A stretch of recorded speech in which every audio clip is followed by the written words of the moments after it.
शमा परवाने को जलना सिखाती है, शाम सूरज को ढलना सिखाती है। मुसाफिर को ठोकरों से होती तो है तकलीफ, पर ठोकरें ही मुसाफिर को चलना सिखाती हैं। जंगल में जब सुबह हिरन जागता है तो सोचता है कि अगर मैं आज जी जान से न भागा तो मारा जाऊंगा। वहीं दूसरी ओर शेर जागता है और सोचता है कि अगर आज मैं जी जान से न भागा तो भूखा रह जाऊंगा। आप शेर हो या हिरन, भागना तो पड़ेगा। संघर्ष से कभी भागो मत। जीवन में जो संघर्ष से परिचित ना हुआ वो कभी चर्चित ना हुआ। जीवन में संघर्ष का आना बहुत जरूरी है, क्योंकि फूलों की हिफाजत कांटे ही करते हैं, माली तो बहुत बाद में आता है। एक फकीर नदी के किनारे बैठा था। स्कूल जाते लड़के ने उससे पूछा, बाबा क्या कर रहे हो? फकीर ने कहा, इंतजार कर रहा हूँ कि पूरी नदी बह जाए तो फिर मैं पार करूं। उस लड़के ने कहा, कैसी बात करते हो बाबा? पूरा जल बहने के इंतजार में तो तुम कभी नदी नहीं पार कर सकोगे। बाबा ने हंसकर कहा, मैं भी तो तुम्हें यही समझाना चाहता हूँ जब तुम कहते हो कि जीवन परेशानियों से भरा है। मेरे जीवन में ये कमी है, वो कमी है, भाग्य साथ नहीं दे रहा, संसाधन ही नहीं है तो कैसे पढ़ाई करूं? अगर मेरे जीवन की सारी परिस्थितियां सही होती तो मैं आज कहीं का कहीं पहुंच गया होता। बच्चे सुन, जैसे नदी का जल कभी खत्म नहीं होगा, एक धारा के पीछे दूसरी धारा जरूर आएगी, ऐसे ही जीवन कभी हमारे हिसाब से नहीं होगा। हमें अच्छी बुरी परिस्थितियों के बीच ही रास्ते बनाने होंगे और आगे बढ़ना होगा।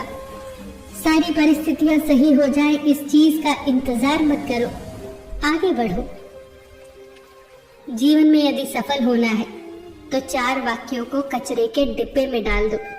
पहला, लोग क्या कहेंगे। दूसरा, मुझसे नहीं होगा। तीसरा, अभी मूड नहीं है। और चौथा, मेरी तो किस्मत ही खराब है। ये 4 वाक्य हैं जो इंसान को कभी आगे बढ़ने नहीं देते। कुछ बातें जीवन में कंकर की तरह होती है, वो आपका रास्ता रोकती ही है, पर आपको याद रखना होगा आपका रास्ता आगे की तरफ है, पीछे की तरफ नहीं। नदियों के रास्ते में भी कंकर आते हैं, कई बार तो बड़े बड़े पत्थर आते हैं, पर नदियां कभी नहीं रुकती। एक बार कदम आगे बढ़ाती है तो वापस नहीं जाती। जहां से शुरू होती है वहां कभी नहीं लौटती। या तो रास्ते में आने वाला पत्थर उनके लिए नया रास्ता बनाता है, या फिर वो पत्थर के टुकड़े टुकड़े कर देती है, पर वो रुकती नहीं। रेस में जीतने वाला घोड़ा नहीं जानता कि कामयाबी क्या होती है। वो दौड़ता है तो सिर्फ अपने मालिक से मिलने वाली तकलीफ की वजह से। अगर आप कभी भी अपने आप को तकलीफ में पाओ तो समझ जाना कि आपका मालिक यानी ईश्वर यही चाहता है कि जीत आपकी हो। ये जिंदगी एक समंदर है और इसकी हर लहर एक इम्तिहान। जब कोई लहर साहिल पर मौजूद चट्टान से टकराती है, अगर वो चट्टान मजबूत हो तो लहर शर्मिंदा होकर लौट जाती है, पर अगर वो चट्टान कमजोर हुई तो लहरें उस चट्टान के टुकड़े टुकड़े कर देती हैं। इंसान भी चट्टान की तरह ही है। अगर वो इरादों से मजबूत हुआ और जीवन के हर इम्तिहान का सामना मजबूती से करे तो कोई भी इम्तिहान उसका कुछ नहीं बिगाड़ सकता।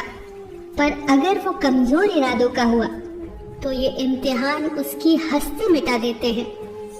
याद रखना कि इंसान के इरादे अगर मजबूत है, एक फौलादी चट्टान की तरह मजबूत, तो हर लहर को शर्मिंदा होकर लौटना ही पड़ेगा।